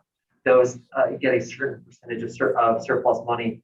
And then we've got an environmental fund as well. That gets a certain percentage of money. And then you've got the rest of the surplus that basically goes into the general fund or wherever, or the General Assembly to do as it wishes. Now, what my bill basically does with this is it takes 10% of that remaining balance, and it would allow localities to apply for this money to use for bike safety, for pedestrian safety, and for road and other, basically commuter safety. And the point of this is that all of us represent localities where we have projects that don't always qualify for regional funds or for smart scale, for example, or they don't even always get federal funds. And that 30% money is competing for a lot of different projects. This would basically make it a little easier for localities to fix spot improvements at dangerous intersections. Like as Chair Wheeler and I have experienced, we've had a number of our constituents get killed on Route 28, on Route 15, on 234 in the last couple of years of pedestrians. And there are ways for us to address that, but because we always have so many restrictions in terms of regional state funding and stuff, it can take it a little while. This would give another fund, source of money that we can tap into a little bit quicker to improve, these problematic areas. But it's not just about roads, and that's why I also included cyclists, also include pedestrians to try to, fit what works for each locality in that regard. So even though surplus funds are not guaranteed year to year, Virginia typically has very good fiscal management regardless of the parties in charge. And because of that, we do typically run a surplus. And that's why for the bill, I've discussed with the House Transportation Committee Chairman, Terry Austin. He told me it's reasonable, but still I gotta go through the process. And we'll just kind of see what happens from there. But it wasn't intended to be an alternative to another bill, but it kind of is at this point. So that was going to be my exact question. Did you just think you were telling us that? It was the purpose of telling us that because it's an alternative to another bill? Functionally, it was not by my design to be an alternative, but that's functionally kind of the option. I will say this, there's a man named Willie Kiger who's down at Baco person, and he always says these words, not a surplus till you pay your bills. So General Assembly talks about surplus all the time, is because sitting from a lot of local elected officials who get a lot of unfunded mandates, and we're not really sure the surplus is as big as you all might think it is if they all those unfunded mandates, just saying that. But that notwithstanding. But that notwithstanding. So we made it up with the surplus use for good. That notwithstanding. But yes, Mr. McKay. I don't have any objection to Delegate Rome's bill. I do have significant objection to Senator Surville's. I expressed that at the last meeting. Before seeing the bill, I think I explained pretty well at the last meeting why this was problematic and very dangerous for the NBTA. Now that I've seen the bill, it's actually a lot worse than I thought it was going to be. I'm not even so sure that legally can the Commonwealth legislate where federal funds go. I mean, I'm even looking at some of the language in here and questioning whether or not it's a lack of understanding. It's a question we're going to ask. Well, I mean, it's kind of an open-ended question. I don't know that we need the answer right now. I think the bill is bad enough without that, but I'm not even so sure with that in it if that is something that could actually practically happen. And that's something, we don't need to answer tonight because as you mentioned earlier, this bill is going to be around for a while. It's just an added layer of this. I wasn't expecting when I heard about the bill to begin with, that in my mind entangles it even worse than the original one did. And so I just think from a precedent standpoint, candidly, somebody going down without any understanding of the way MBTA operates or our pipeline of projects, to go in there and try to micromanage and change all the formulas on us midstream, especially when said senator lives in a jurisdiction that invests tens of millions of dollars routinely in pedestrian projects from our own local funding sources. That I think this really sets a dangerous precedent, changing operationally the way in which we evaluate our projects routinely, reordering potentially projects that are in the pipeline under this new scenario. And I just find it to be aggressive, divisive, counterproductive. And frankly, if the issue is we need more money for pedestrian and bicycle safety, which I don't think anyone doubts, let's add money to pay for that instead of taking money away from a fund that has already been rated by the state and some high percentage of it put back in place to deal with metro issues. That NVTA is very well constructed, very well thought out. It can't be seen as the ATM for anybody that has an issue that otherwise isn't being adequately funded. And frankly, that's what I take from this bill is what it is. And, we do invest heavily in pedestrian projects, not only in NVTA, albeit typically associated with other projects, but many of our jurisdictions around this room are doing that. And if other jurisdictions aren't, they need to start. And if they don't want to start, then the state needs to start putting more money into this, not raiding the bank of NVT. And to me, it's a very slippery, dangerous slope. And I think we should oppose this on the principle of it, do some more research about what exactly it would do to NVTA. And frankly, I'm ready to vote to oppose it tonight and turn up the pressure a little bit as the session goes on and we learn more, because on the surface, it's problematic for this organization. To give you a small perspective on the part that is related to what CTB does, which is the Transportation Alternatives Program. That's a program that has about $40 million in it statewide. So this would take the top third, direct it to NOVA. We currently get probably between $2 and $5 million worth of projects through the CTB action, and then the other programming that comes through TPB because they receive direct funding. In the years I've been on the CTB, what have I funded mostly? Sidewalks, street lights, bike and ped kinds of facilities. I have $1 million a year. Have to fund the project at 50% use of the app. So that's what we're doing with the money right now. I shared with Tracy the list of these projects which are already in our pipeline here in NOVA. So yeah, because the bill does say once they take that 30%, then NOVA doesn't get another dollar. And it has to all be used. And I think this was important. I think Tracy said it, but this bill is for off-road. That it's not necessarily about fixing a hot spot where you need a sidewalk or other. I think it really is about creating trails, and that's fine. But I'm with you, Jeff. I don't think that diverting money is the way to move this new priority. Excellent, Chair. Clearly, bike ped trails and sidewalks are critically important, but this might be the best way to that objective. I think the record of MBTA is very multimodal. I think there's a strong commitment by all of us and the staff to maintain that. So I don't think it's really needed as set aside at 30%. I can't support that either for very similar reasons. And you've already heard the other component part, serious objections.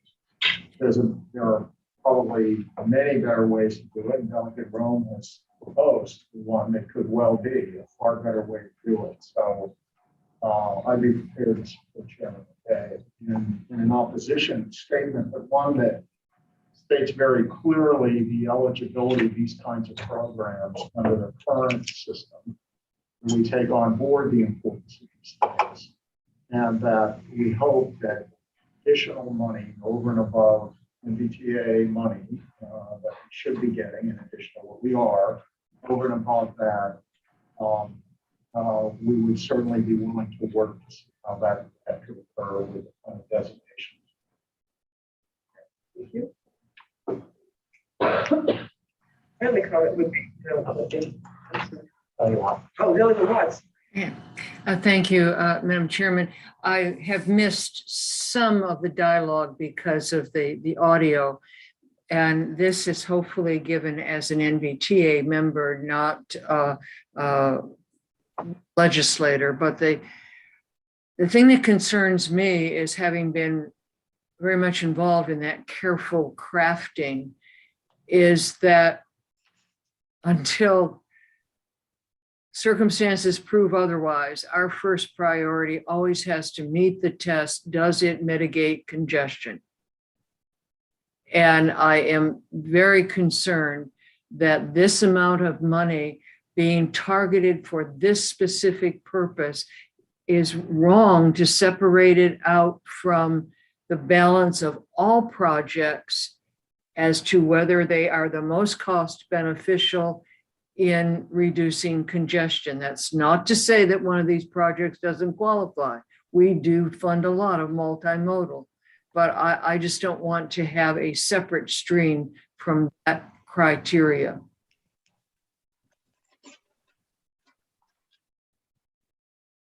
I guess oh, did your hand up, Ms. Boyce? Go ahead. Thank you, Madam Chairwoman. I would agree with Delegate Watts. The purpose of this was for traffic mitigation, and also the decisions that should be made about how we're spending the money should lie in the local jurisdictions, not with the General Assembly prescribing where we should be spending the money. And so, again, I'm speaking as an NVTA member, as Delegate Watts and Delegate Romar, but that's my perspective on this too. Tracy and I had a chance to just talk very briefly about it, and so I think I'm in the same frame of mind as the rest of you all are on this piece of legislation. Well, the three of you are speaking as NVTA members who are our voice in the legislative body. So your position is very important to us. A couple of years ago, when the money was removed from Metro, this was my fear. This right here was my fear, and I said it, repeatedly said it, that somebody would see MBTA as a bank and keep coming back to it, and that's why I fought so hard, and that's why I talked about protective language, and that's why I've been. It's the number one issue in Loudoun's legislative programs and under our budget is returning money to MBTA, and this is why. This is why, because once it happens, it becomes much easier to do it.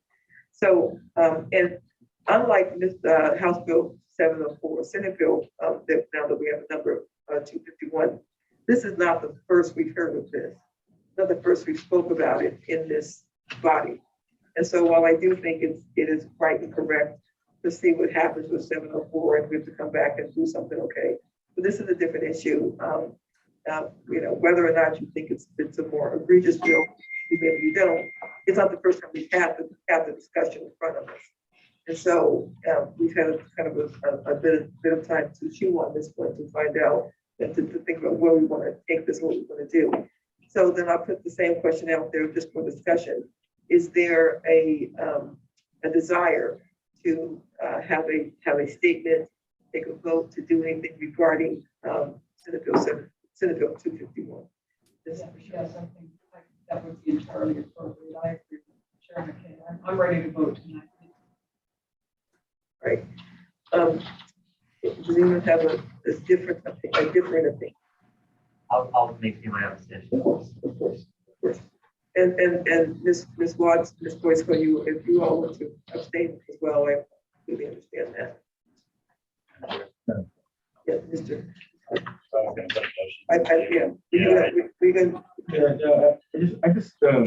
agree, obviously, with the concerns. I think we just need to be clear why we're voting and make it clear that the opposition is about the General Assembly dictating how we spend invest in protection. I think to Jeff's point, I think the desire is to provide additional funding for trails, bike bed, or really anything, then give us more money. You know, come to the table.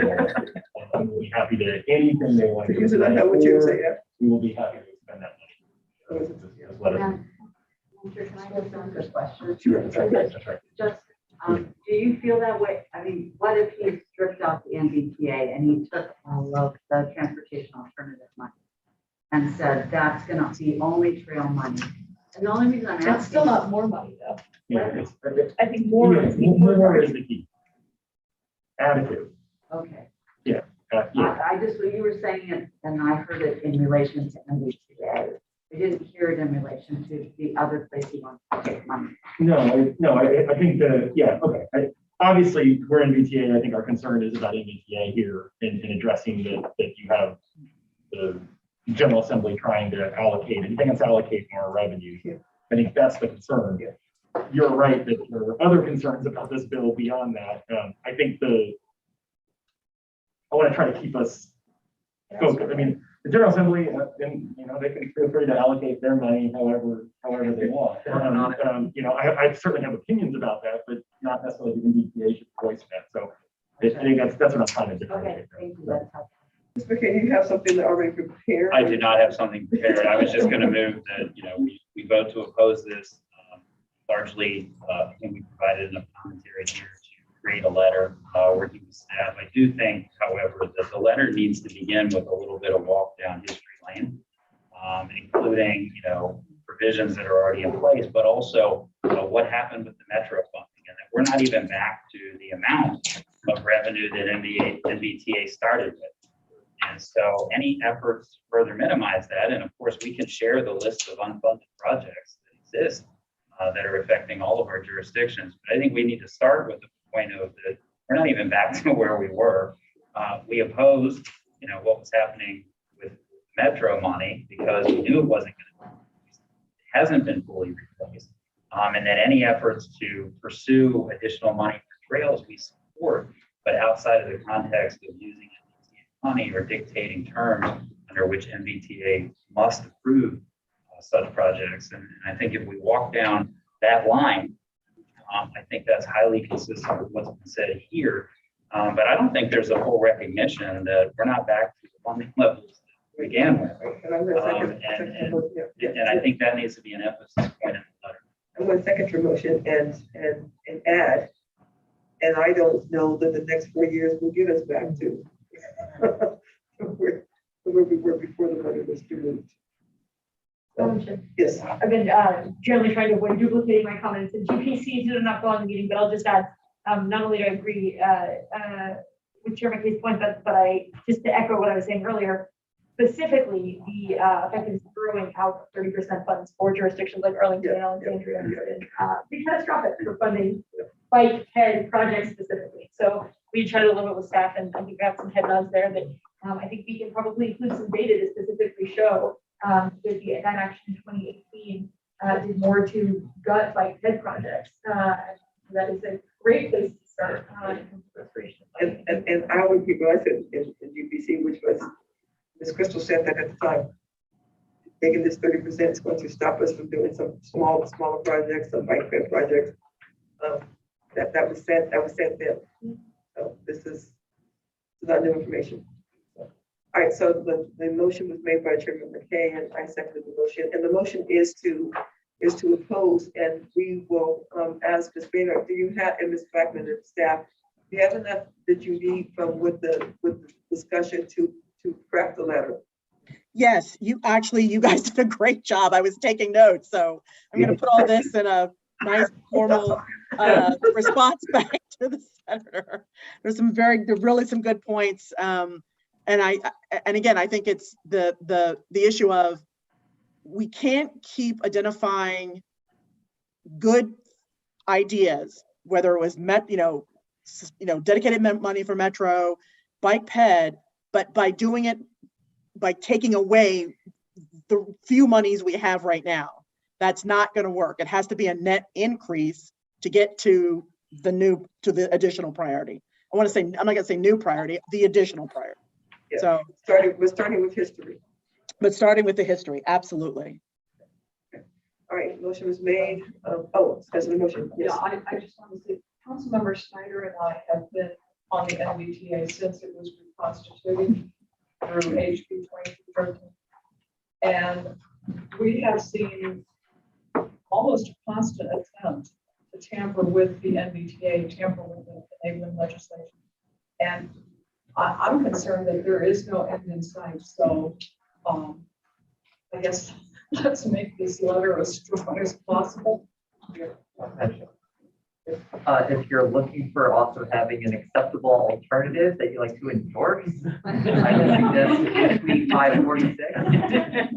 A great authority from the patron of the bill that it is terrific. It's amazing to me.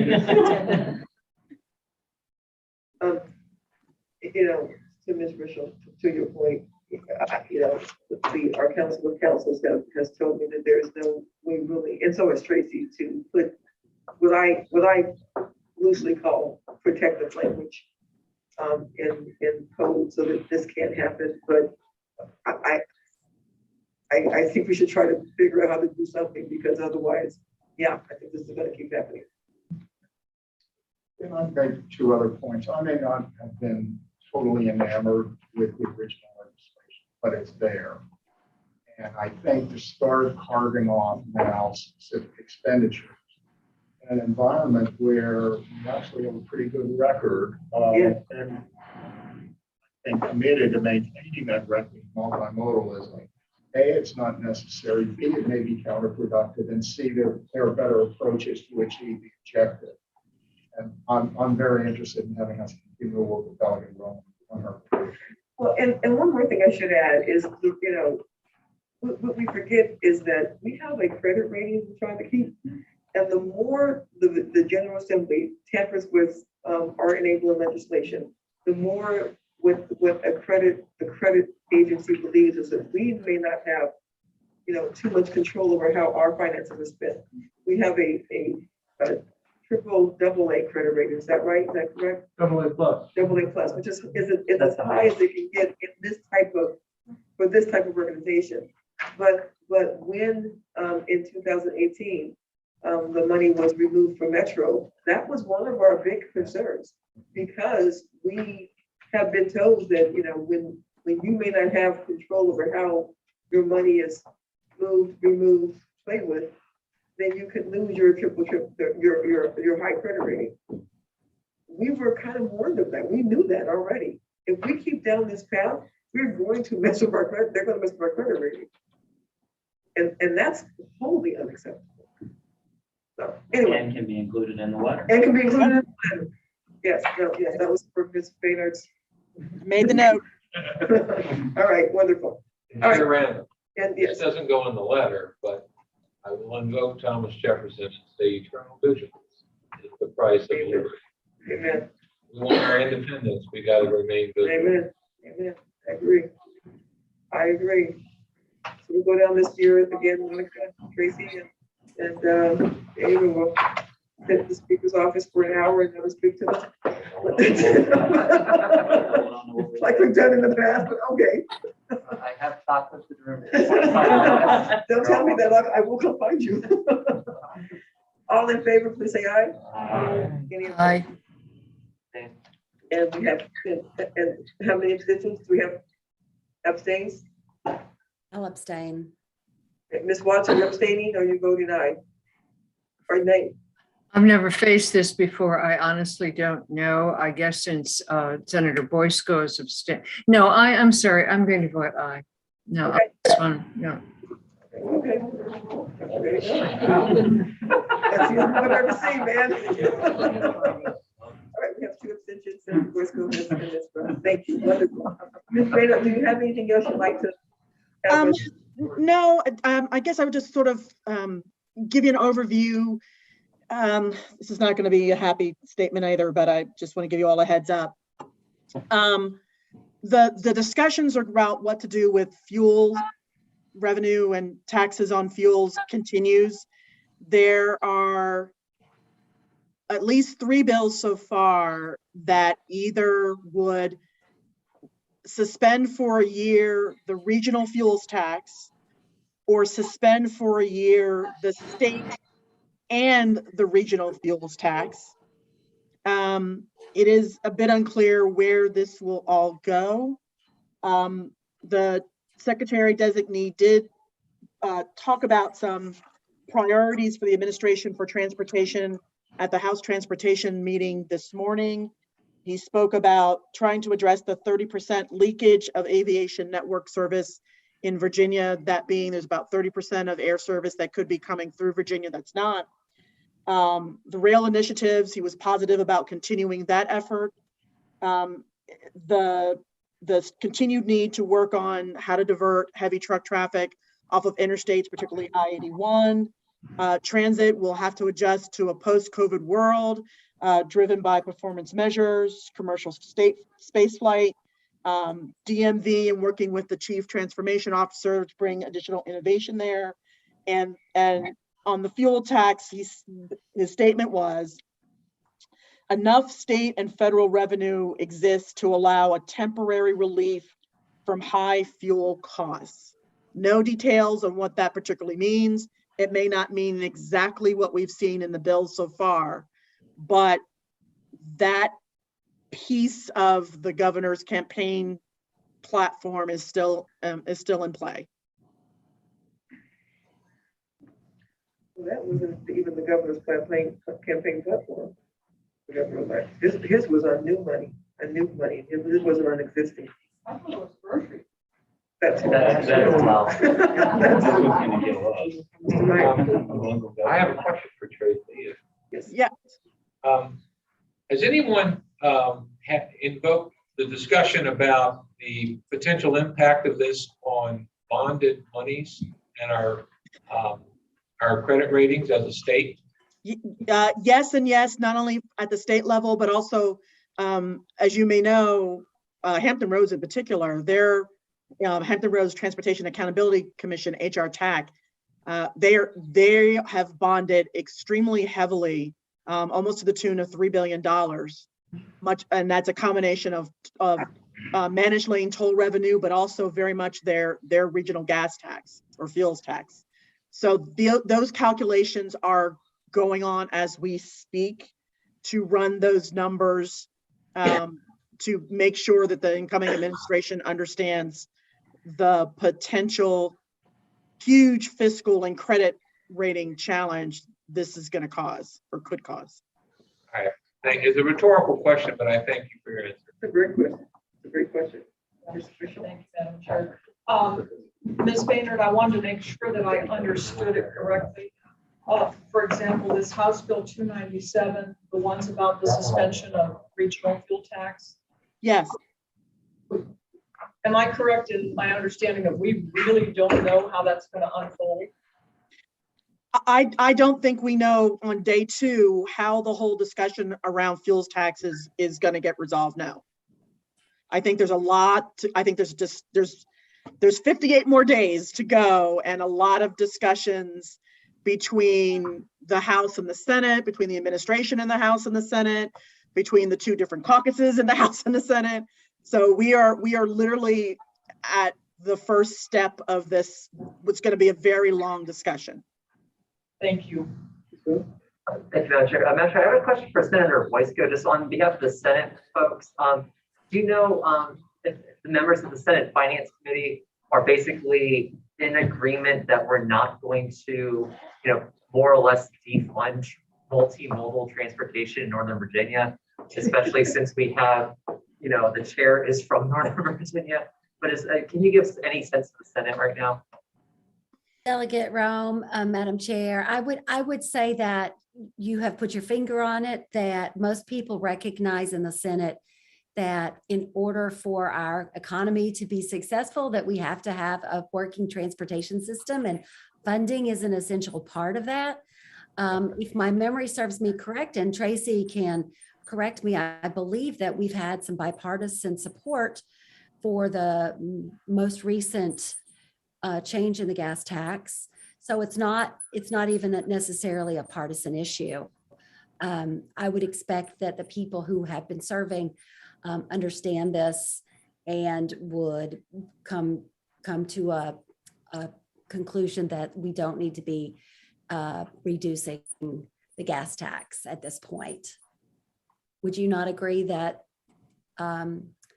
Tracy, that there's been a bipartisan issue actually in this Right. in the Senate? Yeah, I mean, there's certainly been bipartisan votes that supported the omnibus bill and understand that you've made obligations, frankly, you've made obligations to private contractors and consultants to do work.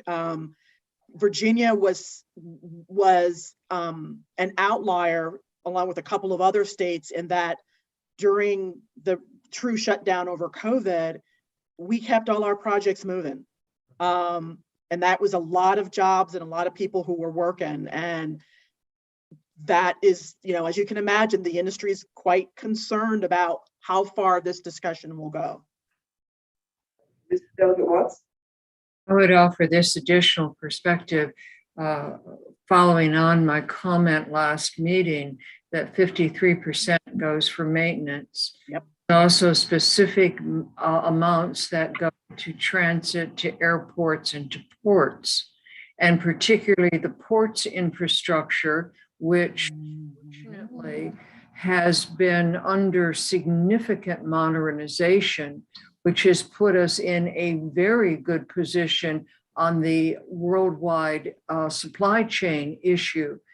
All of these things are elements that you can't just stop in midstream. I would add to that, as Tracy mentioned, the outstanding contracts, which are always phased over multi-years, you're paying for something that on that commitment on that contract that may or may not have qualified for COVID funding. To just say, well, we've got this COVID funding available, we can fill the gap. Well, it may or may not qualify for the federal rules on COVID funding to be used in this way. And not to mention the fact that the pipeline for COVID funding is certainly not clear in my mind that we have identified projects that absolutely meet the COVID test. Now, the infrastructure funding, but that's a whole new set of commitments that will come under the federal infrastructure bill. So again, I really don't see how you can suspend business for a year on the issues that I have just mentioned. The funding stream, when I say business, I mean the business management of these projects, both from the agencies as well as the contractors. And Madam Chair, if I could, I'd just like to follow up on a point that Mayor Meyer made. You have VDOT that was preparing to issue debt on the C-ROC money. You have the transit agencies that rely on funding from the gas tax for their needs. It's more than let's suspend it for 1 year because it leaves a huge hole. And how will that hole be filled? Or will it be filled? It never will be. That's never will be, that's true. Thank you, Madam Chair. So piggybacking off of that point, one of the biggest problems that I have with funding proposals or defunding proposals like this is when there is no alternative for how you're going to replace the money. And none has been put on the table here. What the nominee, the transportation nominee is basically saying in this case that, oh, because we have more state revenue, because we have more federal revenue coming in, we can afford to take this 1 year break. That's not an apples to apples comparison because this is money that's specifically allocated and it's already approved for something. This federal money coming in is going to have its entirely own approval project that is it's broken down into so many different pieces to go along with it. It's not designed to replace existing revenue streams that we are going to suspend over this. Then from a just very political point of view, No elected official in Northern Virginia runs for office to defund transportation. That is the easiest way to come in third place behind no name. I can't. The next part on this is I am very concerned, especially I was just talking to Board Chair Crystal, congrats, by the way, on the VRE SHEROC fund here. Anything that would happen that would put that 3.7 billion with a B dollar investment in danger between Longbridge, between CSX, the fact that on the Manassas line, we're getting an additional 4 to 5 round trip trains on that line, as is Fredericksburg, by the way, on the Fredericksburg line as well. Anything that's going to put any of that in jeopardy in terms of delay or anything, that's not okay for our constituents. And I understand wanting to give taxpayers a break, especially with an inherently regressive tax. I completely get that. When I was campaigning for office, unemployed, uninsured, driving a 92 Dodge Shadow, completely get it. At the same time, I would argue that especially in a region like this will actually do more to hurt our constituents than the very small amount of money that they would save at the pump in that regard, because it's not going back into their community. And we're talking about a large amount of money that will not be going back into their community at a time when gas prices fluctuate by more than 5 cents almost on a day-to-day basis. And the difference between go up to the Sheets and Manassas Park, where I always go, versus the Thickville right down the street, talking about a 40-cent gap just right there. I have abstained on the first two, but if we were to vote on any of these, I've already made public statements on this, and I will vociferously, politely, but vociferously oppose this legislation on the House floor, because this is dangerous for Northern Virginia. It's dangerous for commuters, and it's frankly just dangerous for our constituents, as far as I'm concerned. I would add one other thing, that we should make it real, that it's not just a numbers game. It's we do this. This is what's not going to happen. And so I think all of our agencies, can help with that major point. Also, I would say it's a bit ironic considering we made international news last week on I-95. Say we're going to spend less on transportation. Really?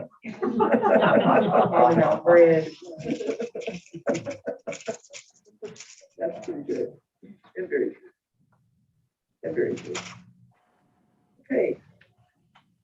Anybody else? Tracy, do you have anything else? Not at this time, unless anybody has questions about something else that I may or may not have been able to see yet, but thank you all for your conversation and your notes, and I will be typing like a mad woman tomorrow. I'll ask you just for the benefit of the full authority, ask you the same thing that I asked you in GPC, which is the names of the chair and vice chair, the new chair and vice chair of transportation, who they are. Sure. And anything you might want to let us know about, and maybe back to Ms. Hines, about the new Secretary of Transportation. Sure. So I'll do the House Transportation Committee, and then I'll turn it over to Ms. Hines. We have there's a slight change in membership on House Transportation. The chair is Delegate Terry Austin from Bedford, Allegheny. Thank you. The Northern Virginia liaison folks have worked with him in the past on our issues. He's been very open to speak with us and been very supportive. So I'm looking forward to continue to work with him now that he's chair.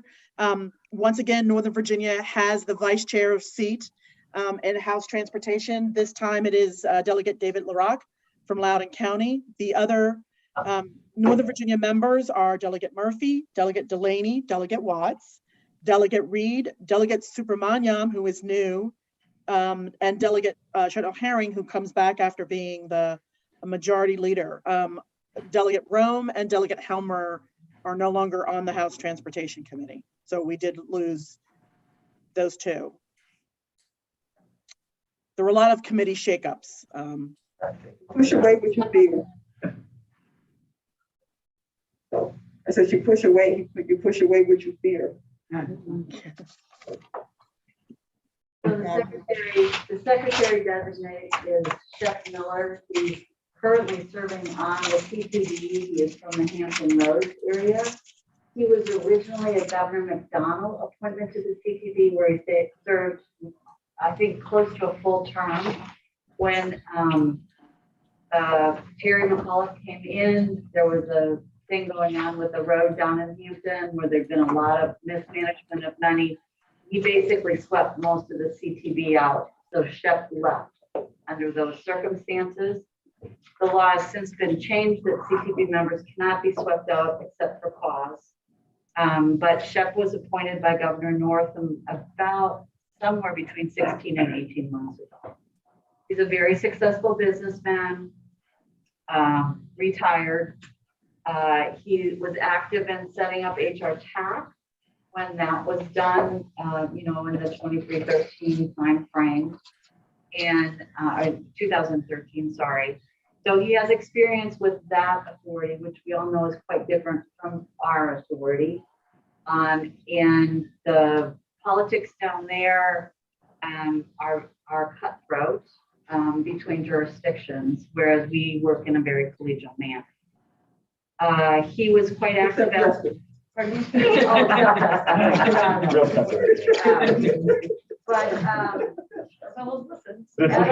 our meeting, several things came up. At our meeting, several things came up that he took exception to that were deferred until February because he felt he didn't have enough information. He likes facts and figures. He thinks in matrices, and that which I do too. He likes it all sort of laid out before him. He doesn't. He basically has said to a number of us, "I'm going to do what the governor wants." So this is not someone who's coming in with an agenda like Shannon Valentine came in, or even Audrey Lane came in. He has the capacity, if the governor wants to leave transportation alone, to just execute what's already been passed in legislation. The question is, and none of us know the answer, is that what the governor wants? And so this list that Tracy gave us is the first list we had none of that conversation. I came back yesterday. So, I have a good relationship with him. I was telling people his sister lived in Arlington and was very active in the Crystal City plan. I work very closely with her. He and I have a relationship because of that. She has subsequently died. I can call him, and I will if, when we're clear, but we're all sort of feeling our way with him because he has been a person on CTV, and this is no secret. I think everybody who listens to CTV would say this, he'll go down a rabbit hole and he'll stay there for a long time, and he'll spend a lot of everybody's time. So you want to be well. That's good to know. Thank you very much. Thank you very much. Okay, I think that's all, Ms. Baynard, correct? I'll mute myself. Yes, Madam Chair. Thank you. Wonderful, wonderful. Ms. Beckman, do you have anything? Just briefly, Madam Chair, I wanted to know, and this is not in the packet, the TPB has completed their climate change mitigation study, and we had talked about that earlier this year, noting that we wanted to wait for the outcome of that study to see some of the elements that we could incorporate in the transaction update. So the TPB chair for this year is Pam Sebesky, who's actually the vice mayor of the city of Manassas, and she is going to propose, Ms. Sebesky, in addition to the TPB vice chairs, has expressed interest in adopting some climate change goals. Chair Sebesky will outline a process for developing a majority consensus on climate change goals and strategies to inform the long-range plan update. So one of these items I should know, in addition to developing consensus, they plan to, or the TPB will propose to survey TPB member jurisdictions and agencies acting on behalf of their jurisdiction and agency, not as an individual and what you think personally, but just noting that you're acting on behalf of your jurisdiction and agency on some of the elements that can be included in the long-range plan to reduce some of the on-road greenhouse gas emissions. So we will be following that. That goes to the TPB on Wednesday. I think in talking to some TPB staff that they want to look at it holistically instead of targeting just one thing to try to reduce greenhouse gas emissions. All right. For my comments, I've already talked about the committee appointments and the designees and the fact that you guys just send me an email or anything else you need to do. I would say happy birthday to, happy Founders Day to Delta Sigma Theta. Girl, 9 years. Do you not agree with that? I definitely agree. Thank you, Madam Chair. Those are my comments for tonight. Seriously, happy New Year to everybody. And let's all hope that we're praying, let's pray that 2022 will look very different than 2020 or 2021, but because we could use some great. So with that, we are adjourned. And please take